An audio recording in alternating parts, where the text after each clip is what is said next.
We pick up in chapter 6. It was surprising to me when someone would drive in from Penn State. Some we scarcely knew.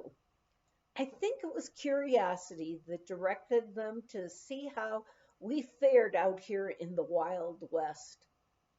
One such couple arrived, friends of Peter's family, when I was in the middle of my laundry. I had to haul the water in buckets and heat it on the stove.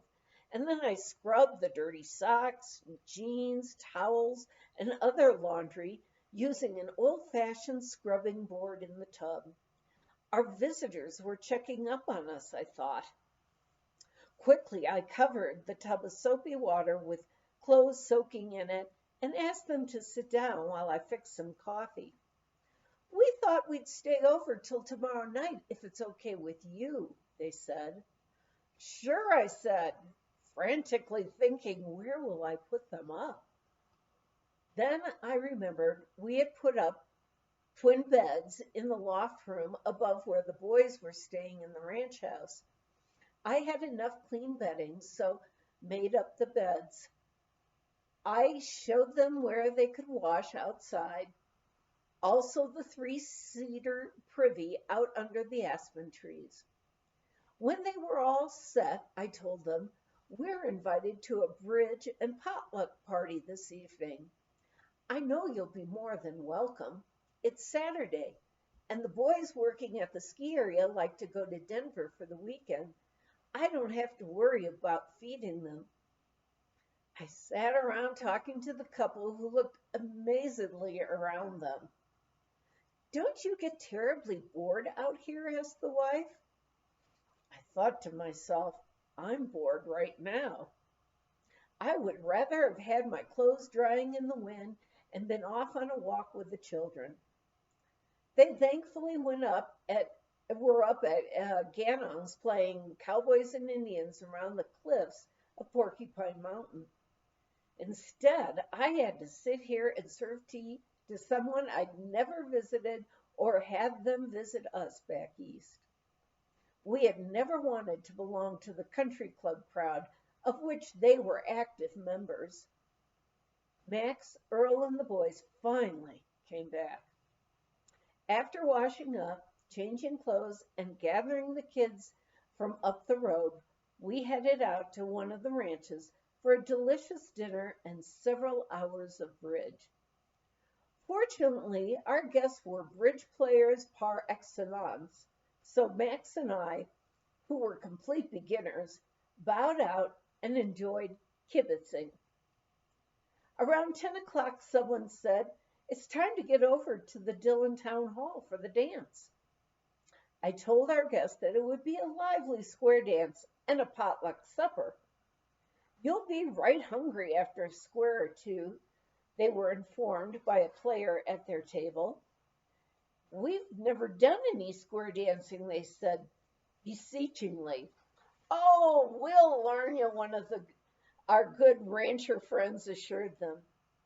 I think it was about 3 o'clock in the morning when our Mr. Guest asked, with his eyes about to close, "When does this ordeal by dance end?"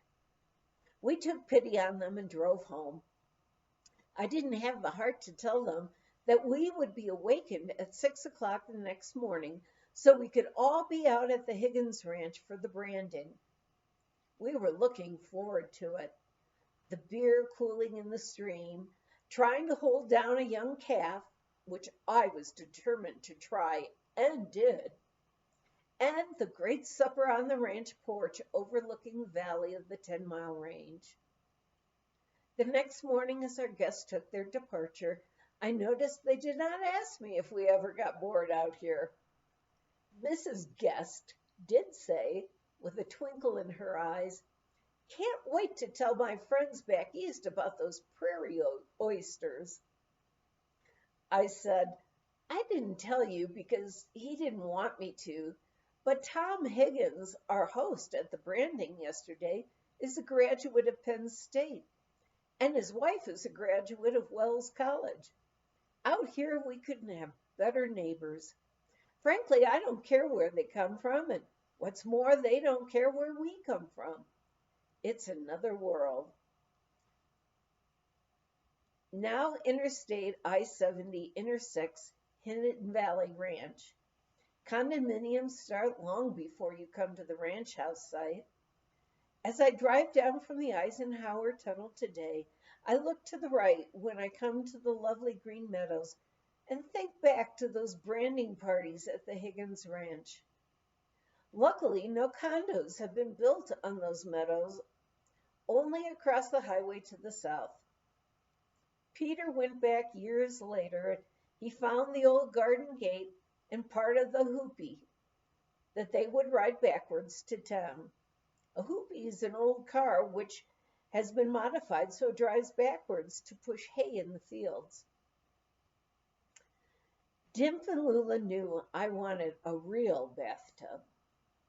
Here they came one day with a big oil drum in the back of their pickup. It had been slit down the long side and halfway across the ends.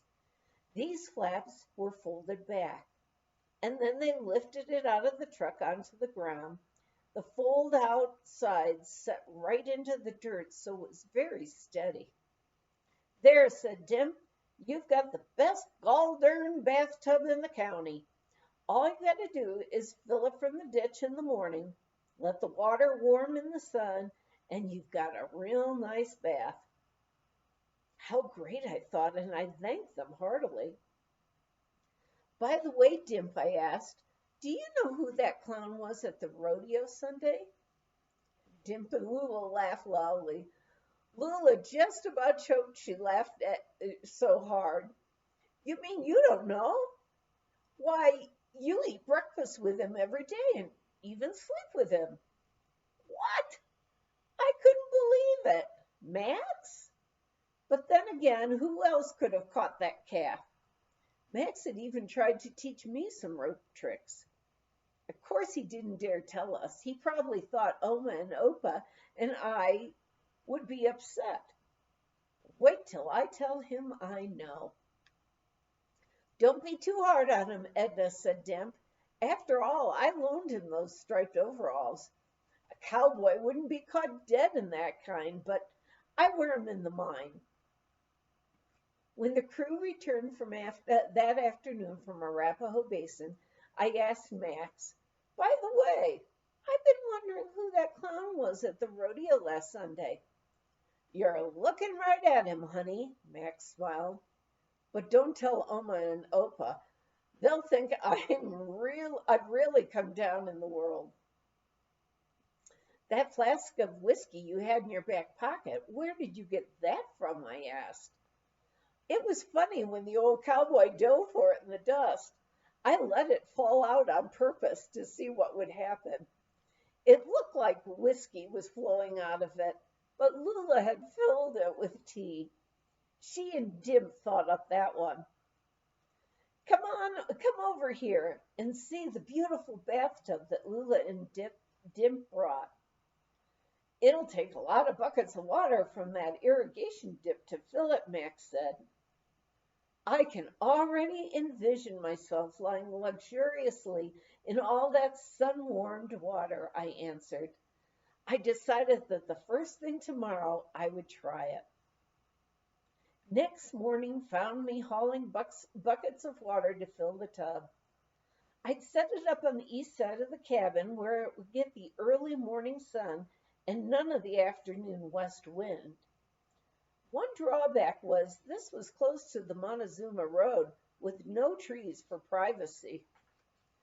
I remembered that in the shed, stored with Oma and Opa's other items, was a 4-paneled wooden folding screen. If I put this around the head of the tub, I would be well shielded from any cars going by on the road. After lunch, when the kids were taking their naps, I undressed in the cabin. I wrapped the towel around me and ran out to the tub. Draping the towel over the screen, I climbed into the delicious warm water and stretched out full length. It was a good-sized oil drum. Soaping myself, I let the water run over my arms, outstretched to the sun. I listened to the birds, the ripple of ditch water running past the garden, the chattering of chipmunks, and thought, what luxury! Suddenly, although I was not aware of the arrival of a car, I heard someone laughing and the gentle tooting of a car horn. I looked around. There was a car parked at the gate with two couples watching me and laughing hilariously. Bewildered, I looked for the screen.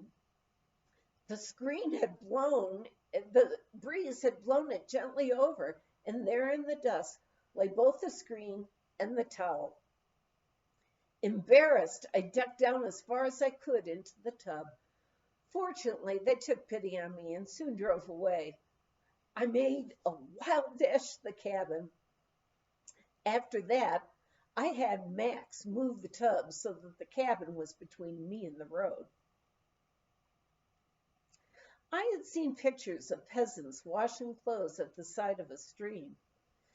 It was too warm to wear a babushka on my head, but I felt I should do so to make the picture perfect. With my tub of warm water set down next to the irrigation ditch, and with a scrubbing board I'd found in Dillon, I could do the laundry, rinsing it all in the ditch. Our garden was doing well as far as lettuce and carrots were concerned. The peas were starting to develop too. Soon the boys would have something besides lettuce and carrots every night. We had used up all our canned salmon from Washington, but it had helped to vary our venison diet. After supper was finished, I would take any leftovers out to my compost heap near the garden. In order to get to the garden, I had to jump the irrigation ditch. One evening, as I jumped across, I almost collided with a startled fawn. She had been nibbling on my garden, or on my lettuce. She stopped in fright, and I did too. But not in fright. I was so thrilled to be within touching distance of this beautiful animal. We stared at each other for several seconds in the bright moonlight. Suddenly, she whirled around and literally flew into the aspens. I threw my arms up to the moon and laughed. I love it here, I shouted. No one heard me but the fawn, which was watching from the shadows of the aspens. Rolf and Sonny and the Ganong children climbed and played on the slopes of the mountains. They would come home each day with a tick or two buried in their hair. Dimp and Lula had warned us to check not only the children but ourselves. Since all the children were fair-haired, it was no problem to find these dark, slow-crawling insects. At first, I was terrified at the thought of their getting tick fever with a doctor no nearer than Idaho Springs. Fortunately, they stayed well. Max worked hard clearing out the nearby dead timber. After getting rid of the old buildings, building 2 ponds, and irrigating our meadow, we hardly saw any more ticks.